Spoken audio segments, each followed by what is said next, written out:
Mi esposa solicitó el divorcio justo después de salir de la cárcel, pero hay algo que no sabía. Era la frase impresa en el sobrelegal que Mark encontró en el porche, todavía marcado con una pegatina naranja brillante de correcciones en la esquina. Se quedó allí un momento, mirándolo fijamente, sintiéndose menos sorprendido de lo que creía. Apenas 3 horas antes, había recogido a Emily en el centro correccional de Redmond, donde había cumplido 18 meses por fraude bancario relacionado con la institución que una vez la llamó de alto potencial. Cruzó la verja, parpadeó al ver el cielo gris de Seattle, inhaló como quien saborea la libertad y pasó todo el viaje a casa en coche desplazándose en silencio en lugar de mirarlo. Ahora había un sobre de su abogado en la mesa de la cocina.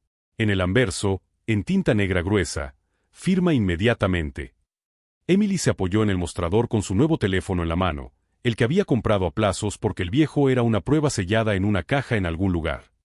Emily, dijo Mark, intentando mantener la voz firme, ¿quieres explicarme esto?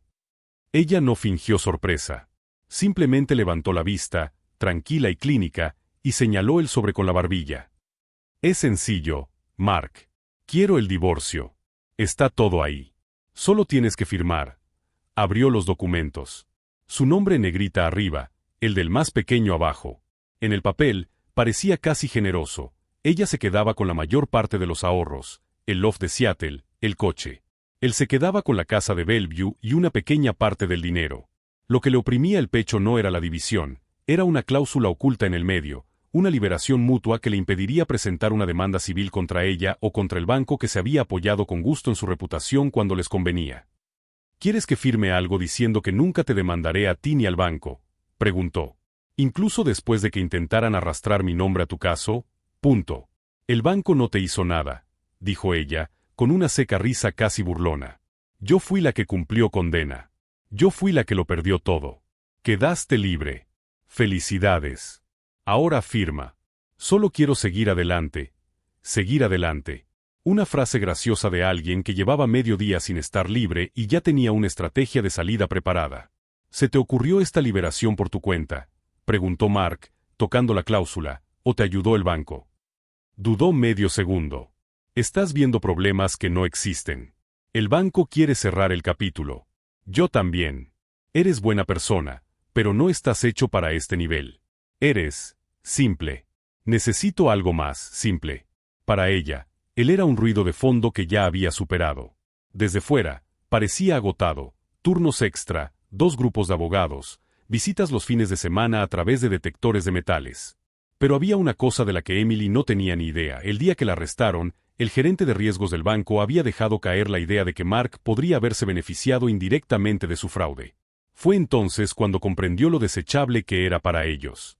Silenciosamente, contrató a su propio abogado, pidió copias de todo lo que llevaba su nombre, guardó los correos electrónicos corporativos que ella enviaba desde su ordenador de casa, descargó extractos de cuentas bonificadas que juraba que eran inofensivas. Pieza a pieza, construyó un archivo encriptado de una historia que el banco no quería que se contara. ¿Ya programaron la firma?, preguntó, ¿o debo devolver esto por correo? Punto. Mi abogado está reservado el viernes, dijo Emily. Cuanto antes terminemos, mejor para ambos. Punto. El viernes está bien, respondió Mark, forzando una media sonrisa educada. Lo tendré firmado para entonces. Se relajó y volvió a su teléfono. Mark cogió el sobre, se dirigió a la pequeña oficina al final del pasillo y cerró la puerta. Encendió su ordenador y abrió una carpeta que ella no había visto. En la parte superior de un largo documento, una palabra estaba escrita en negrita: cronograma mes a mes, enumeraba ascensos precipitados, transferencias sospechosas, ejecutivos que fingían no ver, reuniones informales que nunca aparecían en las actas oficiales. Quería que él prometiera por escrito no mencionar nada de eso. El problema era que, 18 meses atrás, Mark ya había decidido que si alguna vez intentaban enterrarlo, no sería él quien terminaría en la tumba. Añadió una nueva línea. Día 1 después de la liberación, Emily llega a casa con un divorcio ya redactado y cláusula de silencio forzoso. Luego se recostó, con la vista fija en la pantalla. Para ella, esto era simplemente romper con un hombre de bajo nivel que ella imaginaba. Para Mark, era la primera jugada de un juego que desconocían que había aprendido a jugar. Y si tienes curiosidad por ver cómo un tipo simple convierte esto en el peor error de cálculo de su vida, no olvides suscribirte para no perderte lo que hace a continuación. Mi esposa solicitó el divorcio justo después de salir de la cárcel, pero hay algo que no sabía, Daba vueltas en la cabeza de Mark cuando llegó el viernes y el cielo sobre el centro de Seattle coincidía con su estado de ánimo, pesado y sin ganas de fingir. El bufete que Emily eligió se encontraba en el piso 22 de una torre de cristal. Mark esperó con el sobre en la mano hasta que ella entró, 5 minutos tarde, moviéndose como quien ensaya una nueva vida. Su abogado, Harris, no perdió el tiempo. ¿Trajiste las copias firmadas?, preguntó. Traje mi respuesta, dijo Mark. Pasaron a una sala de conferencias, una mesa larga, demasiadas sillas, botellas de agua alineadas para lucirse. Emily se sentó con Harris y un joven asociado. Mark se sentó solo al otro lado, como un elemento más en el proceso. Harris le acercó un bolígrafo. Como ya comentamos, comenzó Harris, este acuerdo ofrece a ambas partes una ruptura limpia. Los bienes se dividen de forma justa. La cesión protege a todos de futuros conflictos. A todos, repitió Mark. Incluido un banco que ni siquiera figura como parte. Hojeó las páginas, pasando por propiedades y coches, hasta llegar a la cesión, un lenguaje cortés que, en la práctica, lo dejó atónito para siempre. ¿Entonces esto no fue idea suya?, preguntó. El mismo banco cuyo memorando de riesgo mencionó mi nombre como exposición potencial, después de saber que ya estaba libre de sospechas. El empleado dejó de escribir. Emily apretó la mandíbula por un momento. Mark, nadie te está atacando, dijo. Simplemente no quieren que los persigas por resentimiento. Esto nos permite a todos pasar página. Ahí estaba de nuevo, como si se tratara de sentimientos heridos, no de lo que casi le hicieron con la vida. Pasaste 18 meses preso, dijo en voz baja. Yo pasé 18 meses explicándole a mi jefe por qué los investigadores tenían mi número en marcación rápida. Harris intentó un tono tranquilizador.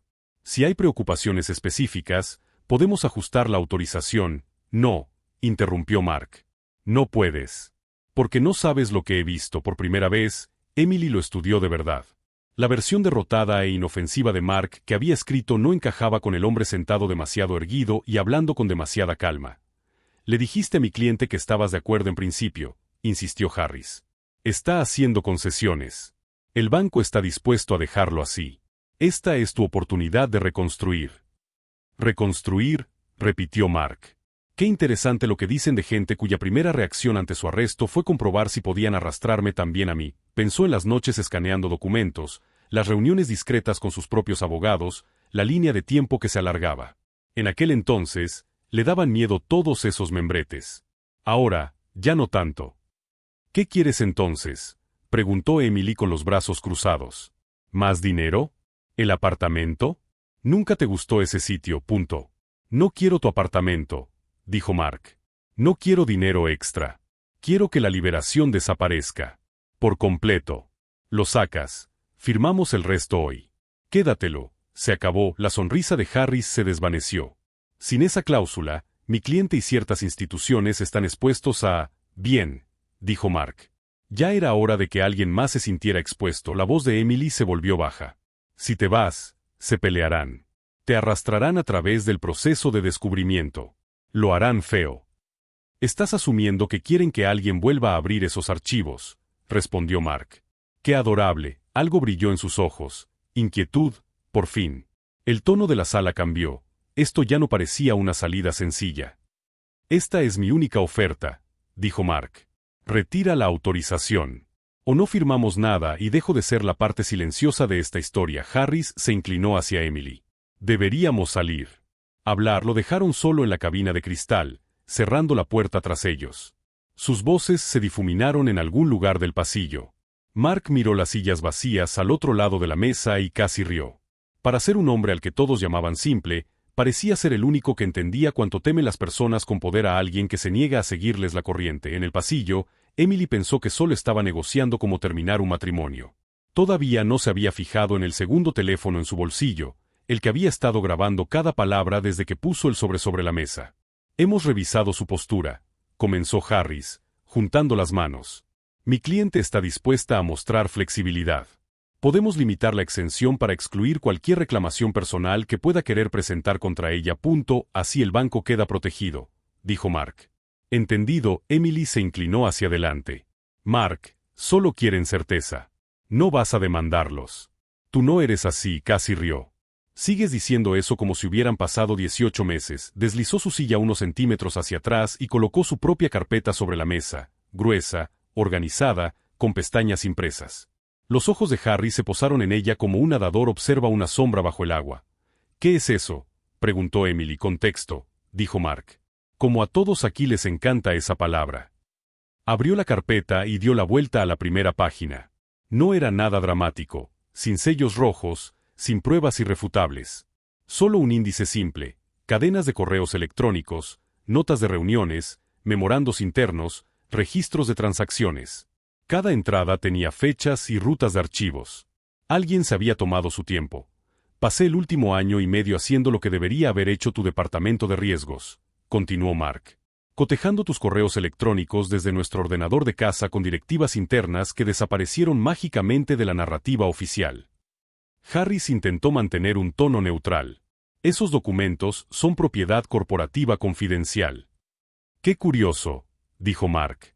Pensé que la propiedad corporativa confidencial no debía estar en mi escritorio en casa mientras mi esposa usaba el Wi-Fi para planificar estrategias de autorización.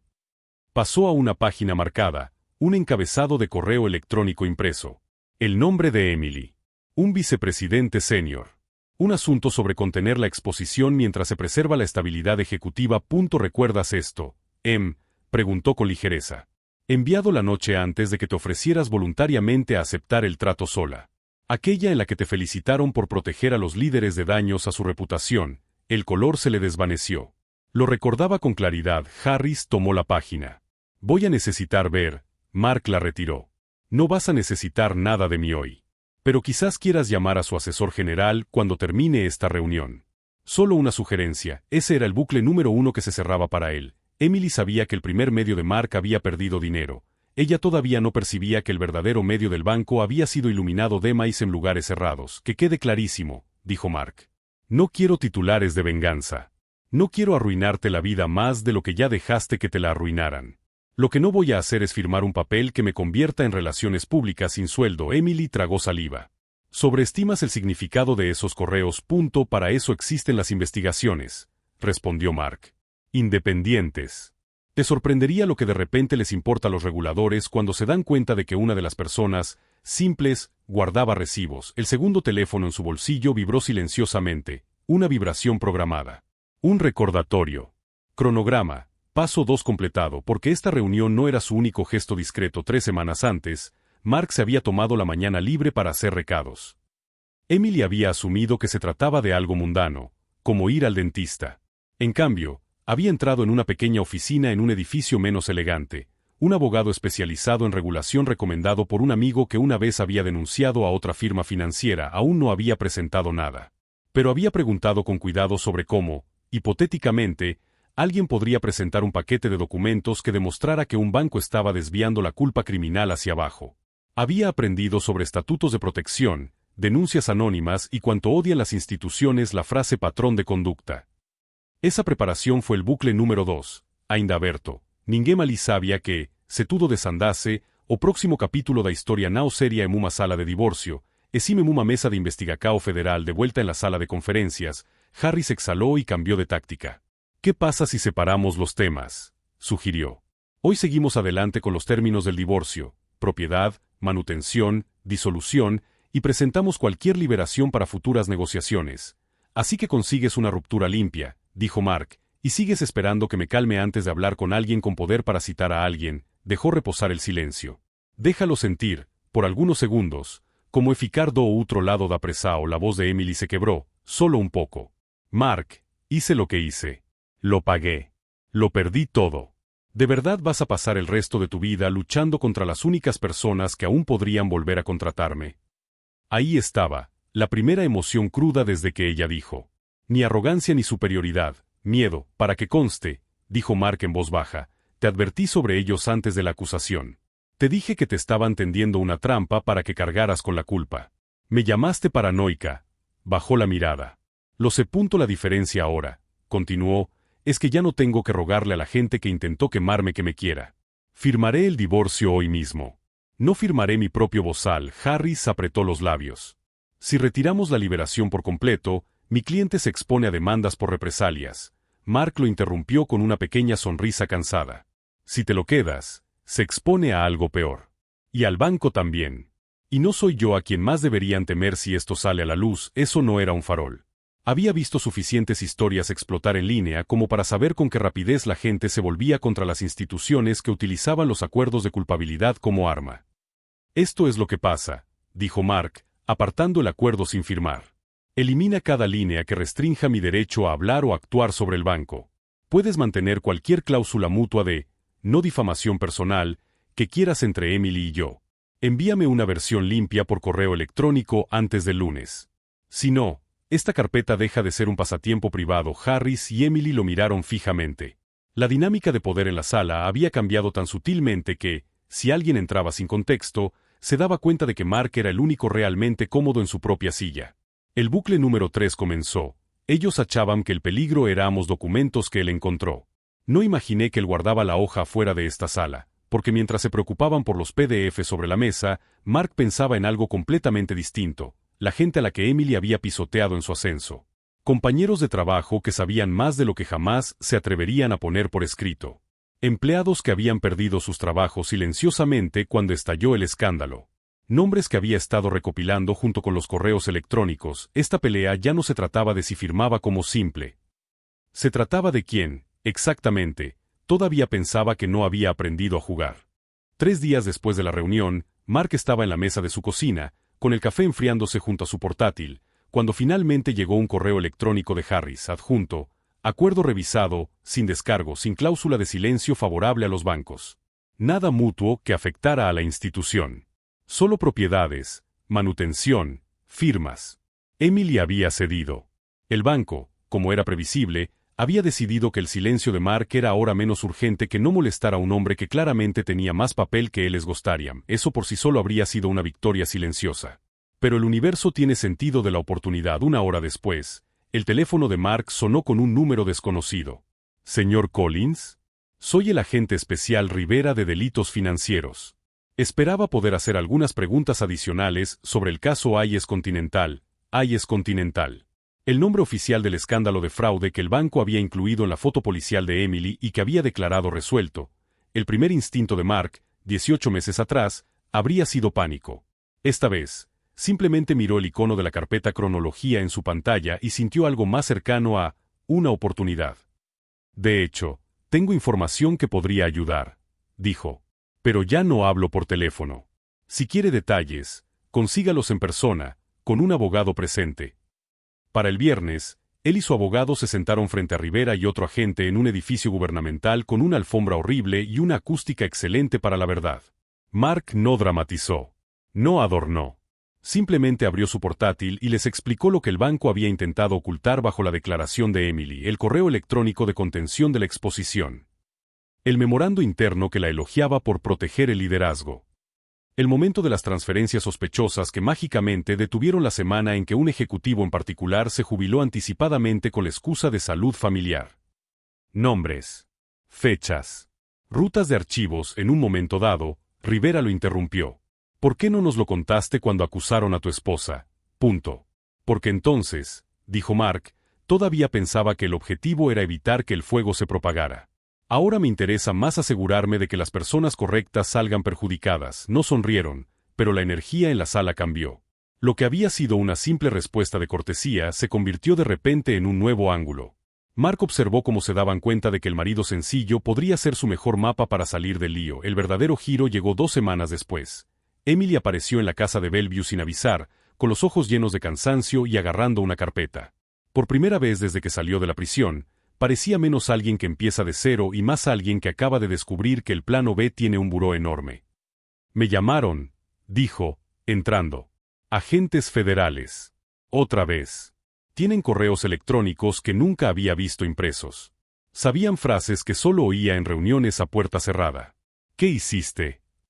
Mark no se molestó en fingir. Les conté la parte de la historia que tu acuerdo de culpabilidad omitió. Prometiste que no. Se detuvo al darse cuenta.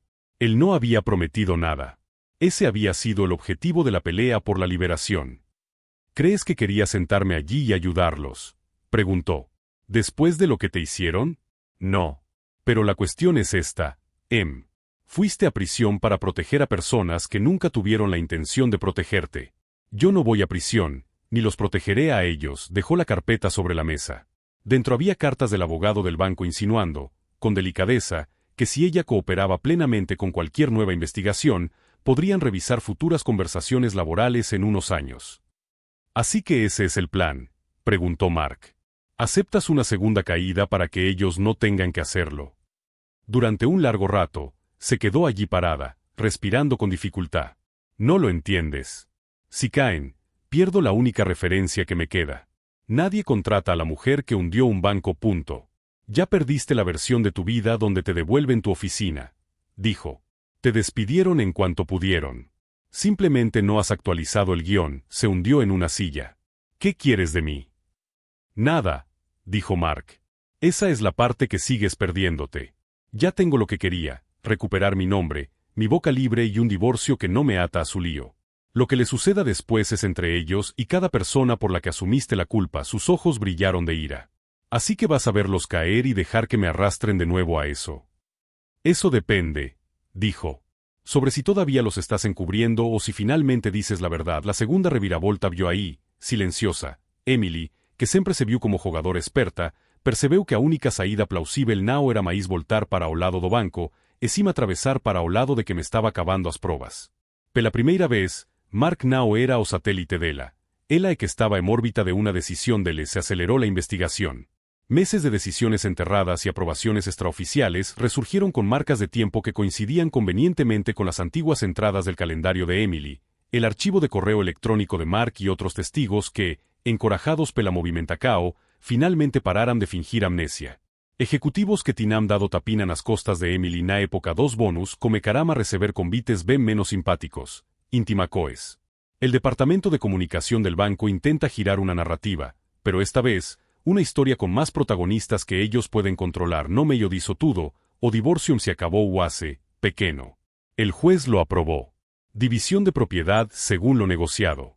Nadie mencionó ninguna cláusula de rescisión porque simplemente no existe más. Cuando Mark salió del juzgado, con el decreto en la mano, no sintió una sensación de triunfo. Sintió algo más tranquilo y mucho más satisfactorio, un peso que se le escapaba de los hombros. Emily pasó junto a él en las escaleras, lo llamó por su nombre y dudó. Arruinaste mi oportunidad de volver, dijo con voz temblorosa. No, respondió él. Lo arruinaron el día que decidieron que sacrificarte era más barato que a ellos. Lo único que hice fue dejar de fingir que era noble. Detrás de ellos, un reportero gritaba preguntas sobre nuevos desarrollos en AES Continental. Las cámaras no apuntaban a Emily esta vez. Apuntaban a una puerta giratoria por la que entraban hombres con trajes caros, con abogados a su lado. El círculo finalmente se había cerrado. Quienes antes veían a Mark como un simple fondo, ahora eran el fondo de la historia más importante que su negativa a guardar silencio había desvelado. Y eso es lo que pasa con la justicia administrada con estrategia en lugar de con gritos. La mayoría de la gente no se da cuenta hasta que es quien lee su propio nombre en un titular que nunca imaginaron ver de este lado. 6 meses después, la casa de Bellevue ya no parecía un premio de consolación. Parecía suya. Las cajas habían desaparecido. La habitación de invitados se había convertido en una pequeña oficina en casa, y la carpeta cronología que una vez estuvo como una bomba en su escritorio ahora era solo un archivo archivado en una pasta llamada cerrado. El escándalo de AES Continental, por otro lado, estaba todo menos cerrado. Lo que comenzó como una buena historia sobre un empleado deshonesto se había convertido en algo que el equipo de relaciones públicas del banco claramente no había ensayado. 2 altos ejecutivos renunciaron para centrarse en la familia. Los reguladores anunciaron una revisión ampliada. Los inversores comenzaron a pedir permiso al público en lugar de billetes discretos en reuniones privadas. Mark observó la mayor parte del proceso desde la distancia. Seguía trabajando en su empleo habitual, en otra empresa, en otro sector, uno que había decidido que su honestidad bajo presión era una ventaja en lugar de un riesgo. Cuando Recursos Humanos le preguntó sobre la antigua investigación, no se inmutó. Les contó la historia sin rodeos, sin perder el respeto. Por primera vez, notó algo. La gente lo respetaba más por haber enfrentado a alguien que por venderlo. Emily, por su parte, vivía ahora en un pequeño apartamento en Tecoume, a lo largo de las torres de vidrio que un día ella había escuchado que nunca había dejado. El banco nunca revisó las conversaciones laborales. Una vez que llegó la segunda ola de consultas, su utilidad como escudo había expirado. La última carta que recibió de ellos no era una promesa, era una notificación formal que le indicaba que dirigiera cualquier contacto futuro a través de un abogado. Ellos se falaban poco. Sin abogados, sin grandes discursos, solo algún mensaje ocasional cuando aparecía algún titular nuevo que claramente involucraba el pasado de ambos. Una noche, ella llamó. Sin dramatismo en el saludo, solo una canción diferente. Hoy testifiqué, dijo. Les conté sobre las reuniones que nunca anoté. Sobre quién realmente manipuló las cifras. Pensé que se sentiría como una traición. Simplemente se sintió tarde. Aún así, es mejor que nunca, respondió Mark. Hubo una pausa. Solía pensar que eras débil, admitió. Por no luchar más para permanecer en ese mundo conmigo. Por no querer la misma escalera. Resulta que fuiste lo suficientemente inteligente como para alejarte de un edificio que ya estaba en llamas. Él dejó que eso se asimilara. No hubo satisfacción en escucharlo, solo un cierre extraño y silencioso. Mi vida es pequeña ahora, continuó. Trabajo a tiempo parcial, café barato, sin credenciales de acceso. Pero al menos es mía. Sin guiones. Sin fingir. Lo pequeño y real es mejor que lo grande y lo prestado, dijo Mark. Siempre cuando la importante medida coercitiva finalmente llegó a las noticias, un PDF voluminoso lleno de multas, sanciones y lenguaje árido que ocultaba carreras profesionales que terminaban entre líneas, Mark no lo publicó. Lo hojeó lo suficiente como para saber que los nombres que antes solo había escuchado al margen de las historias de Emily ahora estaban allí, congelados para siempre en párrafos oficiales. La culpa finalmente había llegado a los demás, no solo al fondo. Cerró el navegador y volvió a su trabajo, un modesto proyecto de consultoría que ayudaba a una pequeña empresa a desenredar sus cuentas, esta vez con foco en la transparencia desde el principio. Curiosamente, se había corrido la voz de que él era el tipo al que llamabas cuando querías hacer todo cierto, sin atajos que virán bomba después. Una tranquila tarde de domingo, se sentó en la escalera trasera con una taza de café, contemplando un jardín que aún necesitaba reformas, pero al menos era dele, eso dele. Un amigo había bromeado hacía poco, convertiste el estar casi destruido en una marca. Se rió, pero había algo de verdad en ello. No solo había sobrevivido a la traición de Emily y al intento del banco de usarlo como daño colateral. Había usado todo el lío como un caso práctico sobre los límites. Esto define que no firmar nunca, que no ceder nunca y a quien no permitir nunca que escriba tu versión de la historia. ¿Habría elegido este camino? Nunca. Pero fingir que no le había aportado nada también sería mentir. Ahora tenía algo que no venía en ningún contrato, un amor propio a prueba de balas. Mark cogió su teléfono y abrió la aplicación del canal donde contaba historias sobre justicia y trastiendas corporativas. El video sobre cómo un tipo sencillo se convirtió en la peor pesadilla de un gran banco crecía lenta pero constantemente. Los comentarios provenían de personas que habían pasado por cosas similares, personas que finalmente habían encontrado el coraje para decir no a tratos secretos. Sonrió con suficiencia. Si había una verdadera venganza, era esta, convertir su intento de silenciarlo en combustible para ayudar a otras personas a rechazar el mismo tipo de abuso. Lo mejor, ya no necesitaba que nadie más perdiera para sentirse completo. Los ejecutivos enfrentando consecuencias, el banco emitiendo cheques enormes, los titulares, todo eso importaba para la justicia, sin duda. Pero en su propia vida, el verdadero punto de inflexión había sido mucho más simple. El día que decidió que nunca más firmaría nada que usara su dignidad como moneda de cambio. Si hay un resumen de todo lo sucedido, es este. Intentaron escribir el papel de Mark como temporal, desechable, silencioso. Él lo reescribió como el personaje principal. Y al final, la verdadera venganza no fue destruir a quienes intentaron hundirlo, sino construir una vida tan sólida, honesta y verdaderamente suya que ninguno de ellos pudiera recuperarla, ni aunque quisiera. Y si alguna vez has sentido que alguien intentó decidir el valor de tu historia sin ti, vale la pena seguir. Suscríbete al canal para no perderte las próximas historias de personas sencillas que aprendieron a las malas que la inteligencia, la paciencia y la integridad son las armas más peligrosas que existen.